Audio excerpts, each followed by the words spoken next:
one question. I don't know why you have compared Udaipur with Shanghai. You cannot compare apple and oranges like this.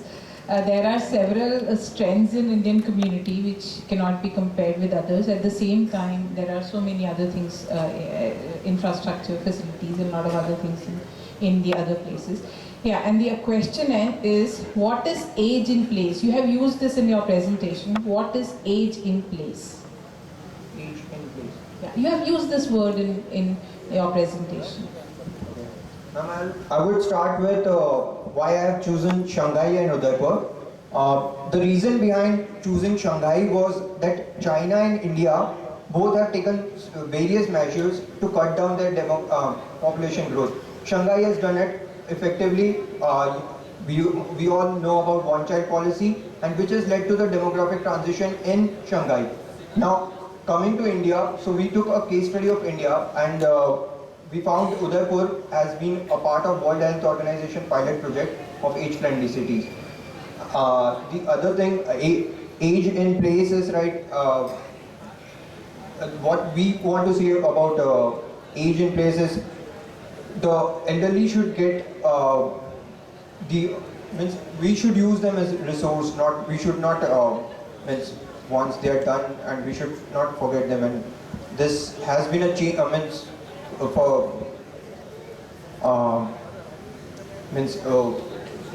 will be a shift in the demographic and I'm sorry, the aging population. Supplement her this thing is, who will solve this problem, sociology or economics? So together both should solve this problem. Economics, in the sense I use the word economic security is required for these people by providing pension schemes and all, because economic security is much required, and socially we need them to participate. We need them to include in our societies. And No. When you think society, when I'm sociology, yes, sir. you know, in our value system, Yes. our social value system doesn't allow us to go beyond that. So if we continue with our social value system, we don't have, these are resources by our social value system. They are not the issues or problems for us. These are issues and problems for the societies where they don't have a value system. So sociology can solve this problem. You don't need pension system for your father or grandfather if you are really, if they are the part of your family. I'm sorry. Okay, sir. Yeah. That's I would. yes, sir.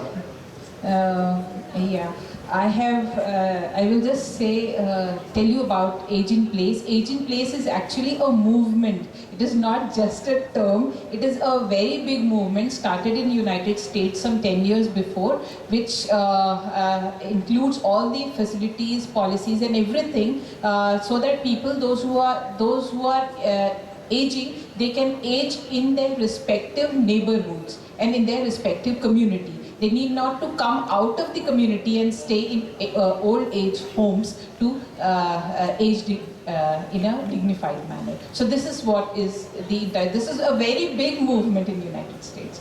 Okay, ma'am. Thank you for the information. Thank you.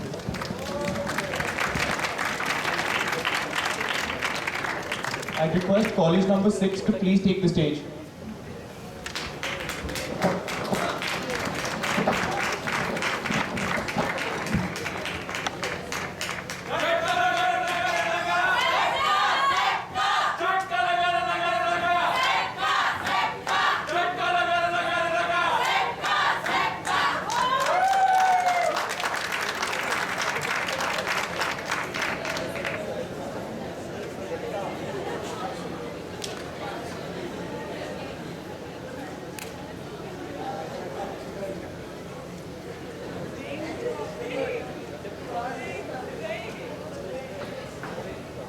Before this,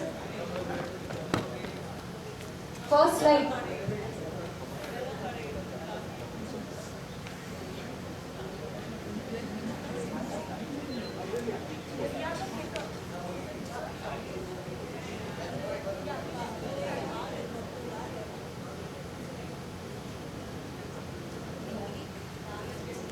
Good afternoon, everyone.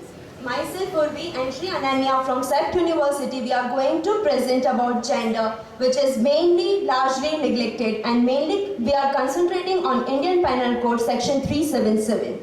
It's my view that gender is culturally formed, but it's also a domain of agency or freedom, and that is most important to resist the violence that is imposed by ideal gender norms, especially against those who are gender different, who are non-conforming in their gender presentation, unquote by Judith Butler. So from this, we can conclude that gender is socially constructed and not only biological identity. But most of the time, we think that sex and gender are similar. We are going to discuss about IPC section 377, which not only condemns sexual minority but also violate basic human rights. So, the biggest question is, are you aware of section 377 of IPC?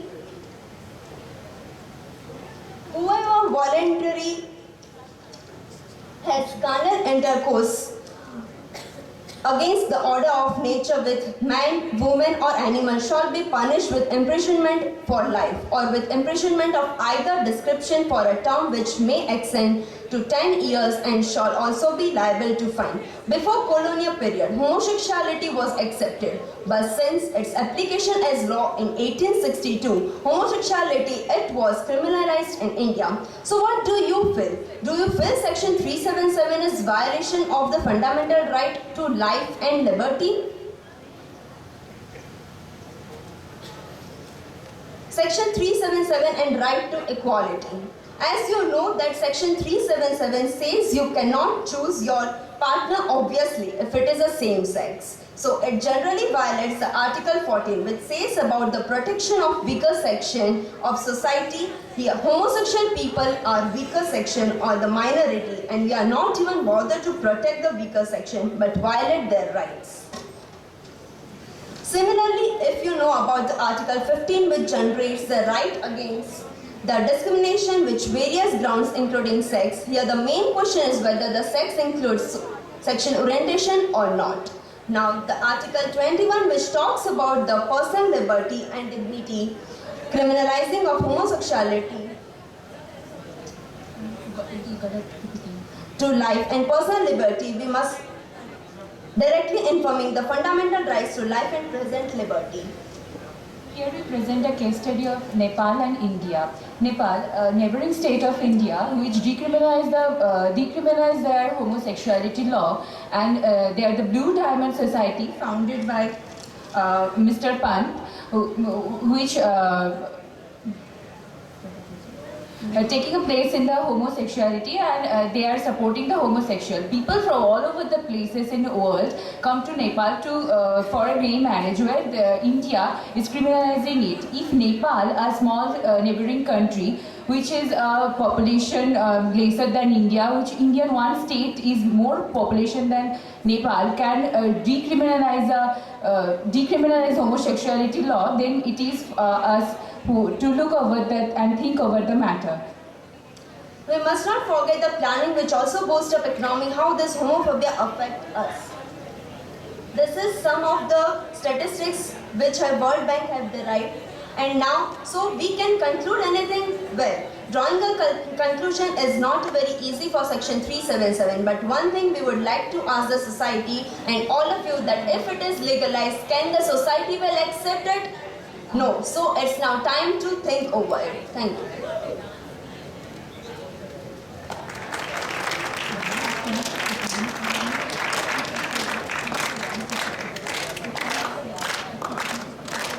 We can ask the question now.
ready to take the questions. How a society makes a law? It's for the society or what? Pardon, sir? How any nation, country, state makes a law? It is for the society or what? It's obviously for the society, sir. So how that is being formed, that the law is being formed, especially in this context? Because you're saying there is a Nepal, this is colonial was 200 years before. Yes, this law was introduced in 1862, and from that time on, this law hasn't been changed. First, it was decriminalized by the Delhi High Court, then it was recriminalized by Supreme Court. Court is not a law-making agency, my No, dear friend. they are not. It is a legislature who has to do it. So. No, sir. It is not like law making. It's like I'm saying that the law was there since 1862. But this is violate the article number 14, 15 and 21. So there is a petition submitted by the Naj Foundation. After that, Delhi High Court was saying that section 377 is not legalized. It is decriminalized the homosexual law. After that, it is again a petition submitted by the religious organization. Then it was recriminalized in December 2009 by the Supreme High Court.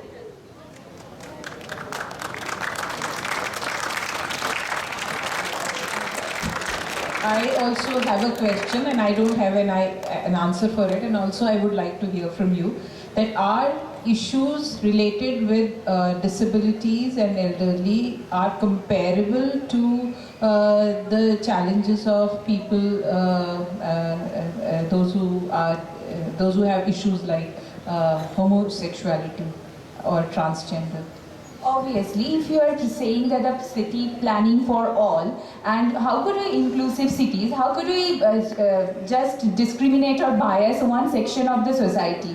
So if you are planning for all, or if you are taking the part on the disability or older age, how can we just forget about the homosexual people who are largely discriminated by the other people? We are just taking them as a species, which is like we discriminated. There is a recent news on homosexual harassment. It is like in Chennai, the homosexual, mainly the gay people, say that they are largely discriminated or harassed by the doctors and the nurses in the government hospitals. So it is a time to think about it. We cannot just forget about those homosexual people. We need to think about the gender aspect as well.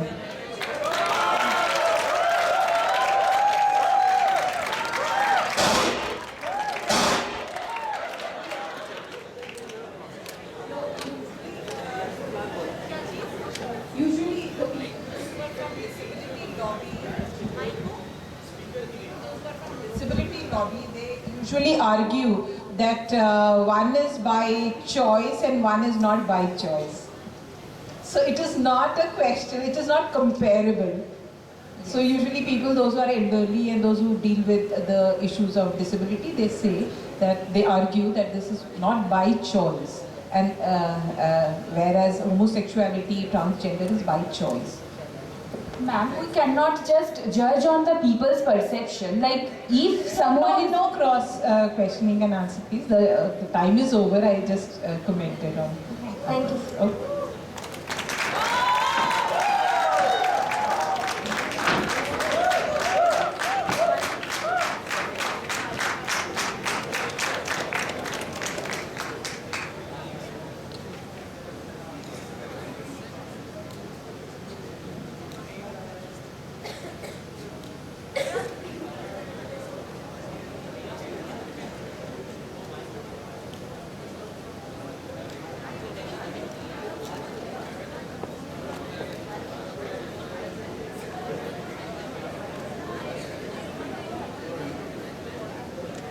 Hello, sir.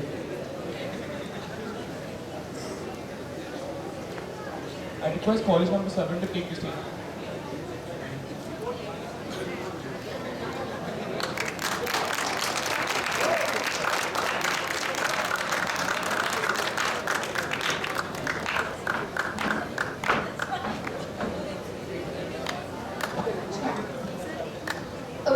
afternoon to one and all. I am Shivani Sharma. I, Mohana Manna. We are here to present our college, Merit Bhopal. Today, we are going to present about the transformations in the policy planning system for ethnic groups in the present century. Shivani.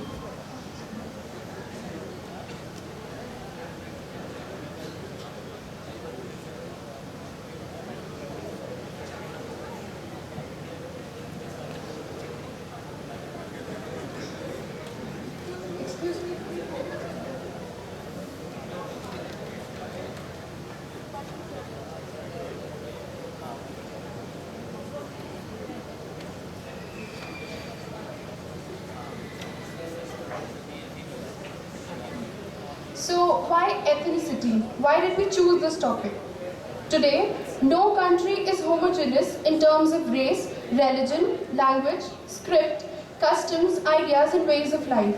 Society is the collectivities of people demarcated from other collectivities. Since the new objective of social development calls for a shift in emphasis from the individual to larger collectivities, the role of ethnic group in social development has been gaining momentum. The Jhumias of Tripura. Jhumia are the one who follow the Jhum cultivation. Jhum, or the shifting cultivation, is a primitive practice of cultivation in the states of northeastern hill region of India. This involves clearing vegetative forest cover or slopes of hills, drying and burning it before onset of monsoon and cropping it on thereafter. The reason behind choosing the tribes of Tripura is because the less number of reduction of tribes in the state due to the influx of people from Bangladesh during the partition of Bengal, which led to the loss of self-identity of the tribes of Tripura. As we can see in the table, in 1901, the percentage of tribals in Tripura was 52.89, which soon reduced to 36.85 in 1951, that is soon after the independence. This triggered an alarm that the dignity and identity of the Jhumia tribes are somewhere at stake now. Hence, the government introduced a number of policies for their upliftment.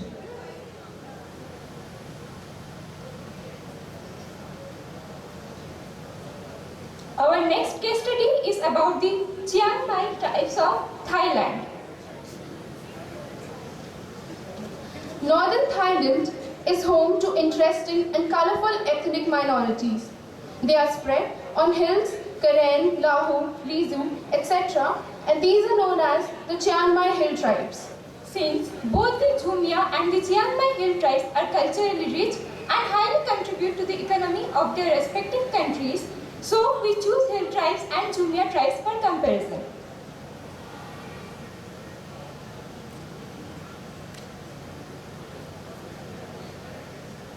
Unlike Tripura, there were obstacles in the way of hill tribe upliftment. Hill tribes living in the remote upland areas practice subsistence farming. There were instances like drug trafficking, etc. in the Myanmar border. Increase in the numbers of population is a serious threat to the poverty. Hill tribe people also had issues with citizenship. Now we will have a glance at the Indian case study of Tripura. This is the policy implementation procedure in our country. Under the Constitution of India came the 6th schedule, which comprised of the 244 and the 275 article. Under the provision of 6th schedule came Tripura Tribal Area Autonomous District Council, that is TTAADC. Tripura government was given the decision-making power for its people, and then the Department of Welfare for Scheduled Tribes was formed on 24th October 1970. The timeline illustrating the chain of government actions.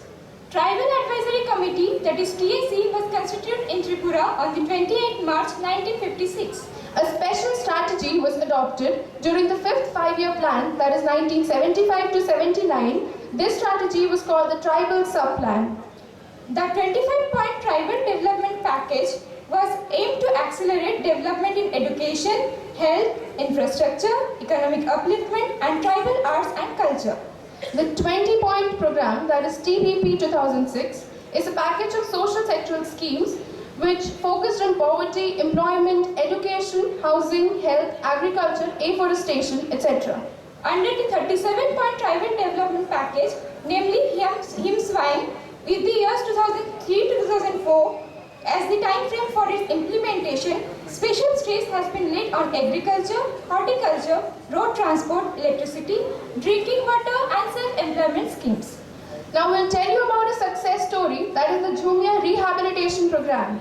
Jumia Rehabilitation Program is one of the best programs which are run by the government of Tripura for the improvement of economic conditions of Jumia.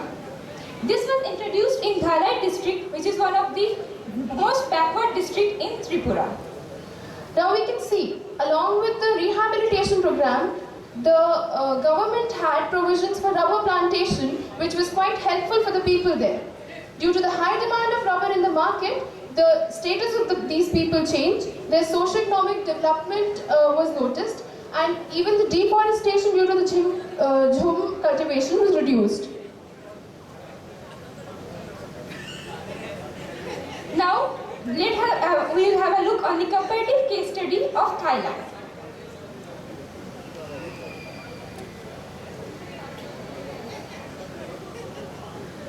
First initiative was to provide welfare in these remote areas in 1951. In 59, National Committee for Hill Tribes was established. On 6 July 1976, a cabinet resolution was taken to integrate hill tribes into the Thai state. Under the first and the second master plan, aspects were political and administrative affairs, socio-economic development, natural resources and environmental conditions. 8th National Social and Economic Plan provided the direction for the development of hill tribes to be self-reliant and improve their quality of life. Under the 9th plan, the main emphasis on balanced development of human, social, economic and environmental resources. Now, unlike the Tripura tribes, the hill tribe relocation policy proved to be a failure. We'll tell you why. Hill tribes practice slash and burn cultivation. This led to destruction of national forests in Thailand, according to the government of India. That's why government decided to resettle them in the lowland areas. The major problems that were seen arising due to resettlement was the moving cost and migration control. Now, 3 times since 1960 has the government adopted a policy of relocation which failed each time. Now we'll compare the current status of both the studies. In Thailand, the tribes from relocating the tribes from highland areas to lowland areas where without any warning, government even imposed the movement cost on them. While after the rehabilitation of Jumia tribes, they saw dramatic development for a short period. We'll show this to you with the use of a video. Could you please play it?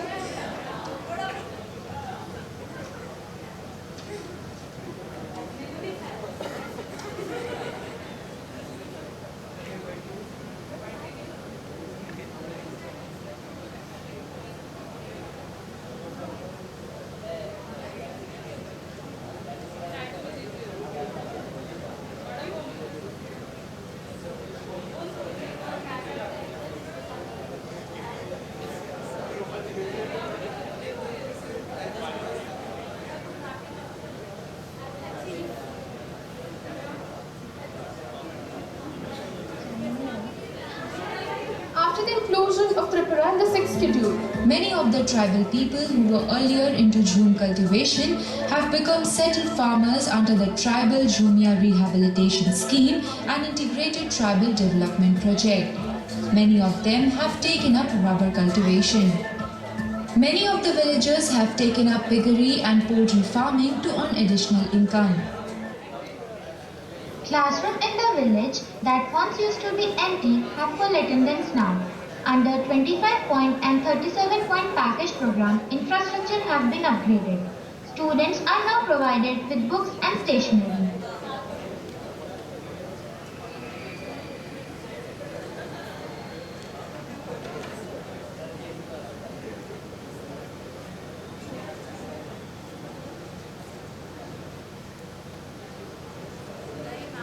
In spite of initiating development strategies from 1951, Thailand has shown very little development over the years.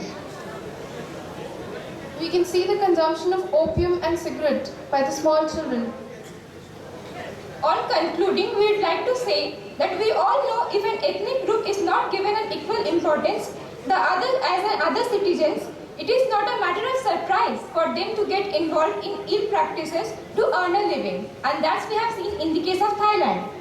Hence, a city can never be built for all until and unless the underprivileged part of the society are given equal treatment. Thank you.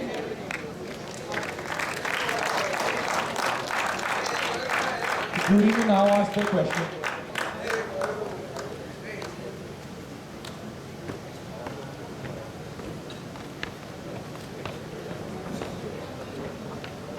The jury may now ask their question.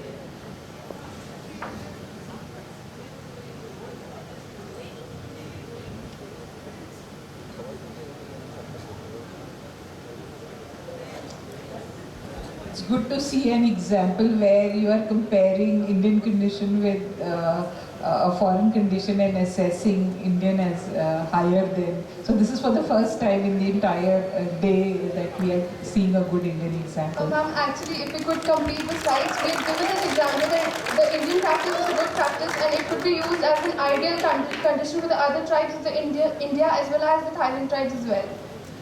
Okay, I have seen it in the report. It is very well mentioned in the report, and I don't have any question as such. Do you have any? This is just a comment. When you start thinking these things, now the real challenge comes to us is what kind of planning tools should we use to include them in our planning. When you say planning for all, okay, we think about them. We are doing a lot of things, and especially when you're talking about the urban development. Because sometimes this has been seen, the creation of infrastructure or advanced infrastructure has become a reverse for them rather than supporting to them. And in some of those societies this has also been seen. Because they want to live in their own way what has been just to strengthen with them. That is what we wanted to give it as a proposal, not actually a proposal, a suggestion, that these people should not be uprooted. The rehabilitation procedure should not be followed always. Actually, they should be given the facilities which are there under the Schedule 6 for them, but it should be given at their native place itself. Rehabilitation is one thing and sustenance is another thing. Many a times when you rehabilitate them, they are unable to sustain the same for a long time. So there are several examples like this in which interventions were done. The relocation of Thailand people was thus unsuccessful because 3 times they were relocated and they could not find a proper sustenance for themselves. Okay. Thank you, ma'am. Thank you, sir.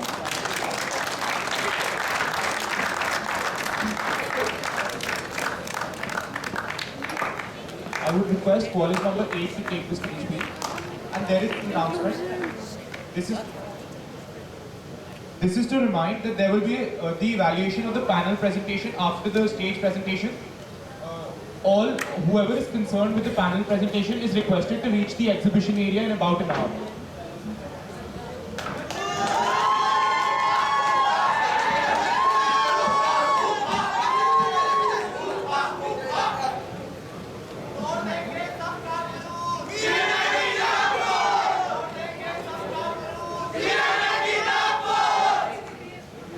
Good afternoon to one and all present here. I am Malavika and she is Shruti. We are representing Vishweshwaraya National Institute of Technology, Nagpur, to present on inclusion of gender into urban policy planning, focusing on policy planning for gender perspective.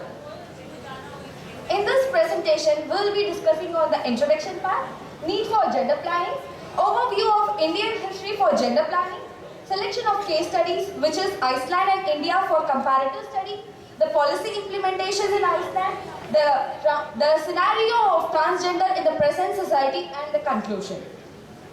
First, Before going into the presentation content, we have to know about the keywords, which is nothing but gender and policy planning. We basically know what is gender. According to World Health Organization, it is defined as what a society believes about the appropriate roles, duties, rights, responsibilities, accepted behaviors, opportunities, and status of women and men in relation to one another. When gender is considered as a perspective in policy planning, two important parameters have to be considered. That is equality and equity. Equality is nothing but the equal relation between male and female, equal focus, and the equity is unequal needs and barriers affecting women and men. And we all as a planners are focused towards policy planning where when gender is considered, we are concentrated towards selecting appropriate approaches to address needs and identify the entry points for challenging unequal relations and to enhance gender responsiveness of policy dialogue. Next, going to the need of gender-based planning in the present scenario. It is said that the poverty is a gender issue. That is, 70% of the world poverty is belonging to women and children. And recently, we see a lot of issues on gender issues. There are various platforms where the gender equality have been considered and focused, which are Beijing Platform for Action and United Nations Economic and Social Council Resolution. So, women empowerment is considered as one of the main issues in the present scenario. So, the gender-based policy planning have been inclined towards women empowerment in the present scenario. So, next will be on looking towards the Indian history from the pre-Vedic period to the present scenario, the scenario of gender planning have varied a lot. As we know, in the Vedic period and the epic age where women are considered as goddess in Mahabharata and Ramayana. And then it has been evolved through Smriti age where women empowerment started, where the women played a vital role in religious and economic activities. And then it went through Buddhist period and medieval period. During the medieval period, the women have been forced to be inside home and which evolved into Mughal period and post 15th century. Where the revolution have been started towards women, where sati and child marriage played a vital role. So here, for selecting the case studies, various different parameters have been emphasized. The 5 parameters used for selecting are Global Gender Gap Index, which is nothing but the gender gap between male and female to evaluate the scenario in that country, GDP per capita, Human Development Index, economic participation and opportunity, educational attainment. This is a graph which shows the global gender gap across the countries. We can see on right, the first position is given to Iceland, which is conducted by United Nations report, and India is in the lower position. So Iceland is considered as a benchmark to compare to the gender equality scenario.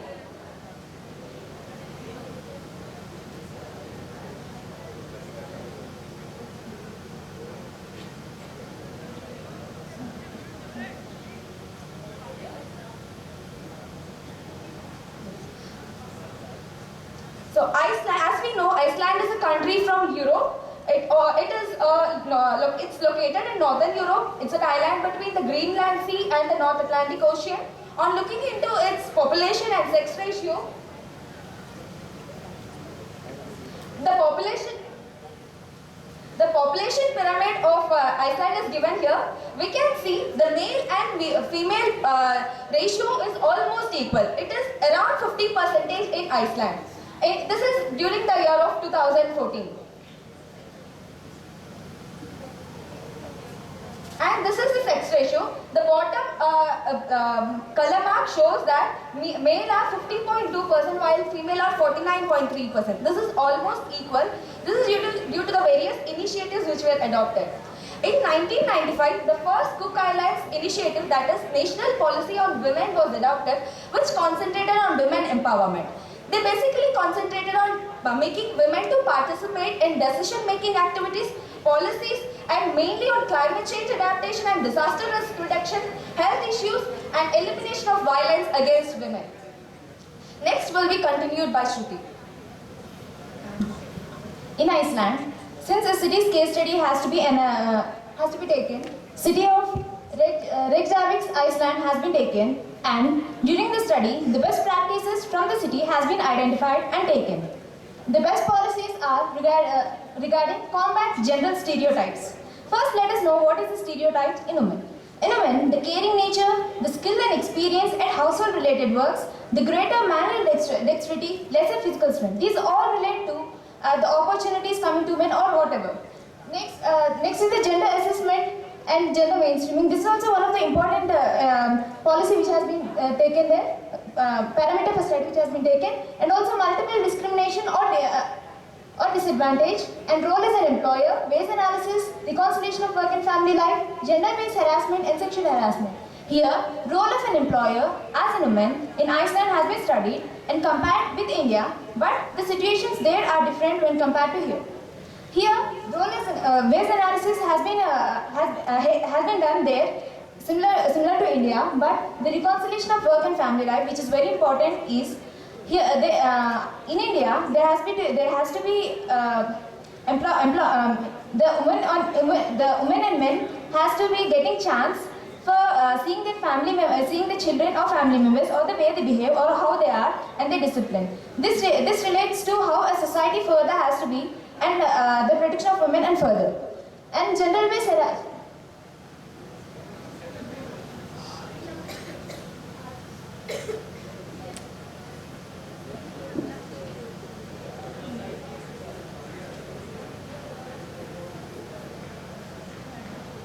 The others are public procurement and contracts, how they are coming to women, culture, sports and recreation, and gender-based violence.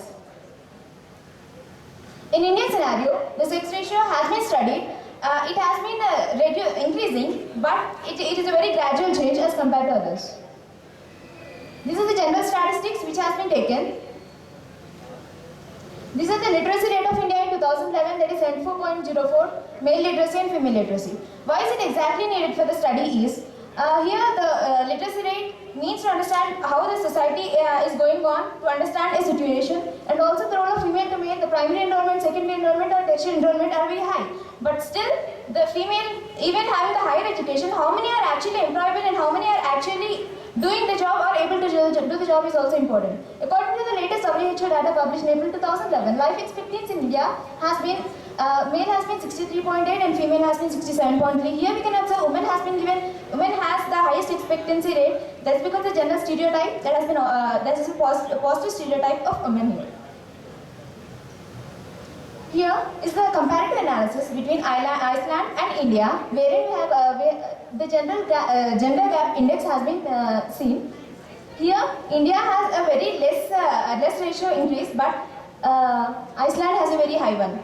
Taking these best practices, I hope India also will come to that in one position. Here, there has been economic performance and opportunities, and enrollment, health and public empowerment. This is the change in the scores. I have already seen India has been very less, whereas Iceland has been very high in the scores. These are the parameters which have been taken, that is economy, education, political and health. These rates are being studied since for a woman the status to be checked, these are very important. And these are the transgender. Since transgender are also have to be focused, here these are the study related to that. Supreme Court has declared transgender as the third gender in April 2014. The National Center for Transgender Equality has been working and is established since 2003. The transgender people have many social, cultural as well as legal issues. The large population, deep cultural roots and other old social roles, local identities and genders, modern stigma and prejudice, discrimination and marginalization, vulnerability. Presentation time is over. We would like to include, because there was a lag in between, we would like to include there was a lag because... Fine. Coming to the conclusion. A girl from the past and the present. A girl, when she is in the past, has been married in the 12 to 16. This has been from the Ardhashastra, the Chanakya. And also prostitutes have been given a separate thing, and also every legalities regarding the women or the society has been defined in the past. The wife has a traditional role, and also the mother. She is the first teacher of every child. And coming to the modern society, the wife, she is educated well. She has to go to leave the job after the marriage, and they had to go to the daycare center. Regarding urban planning, like there are many issues to be considered, which are not covered here exactly. But the mother has a very high load exactly, and she is not able to concentrate right now. And also the daycare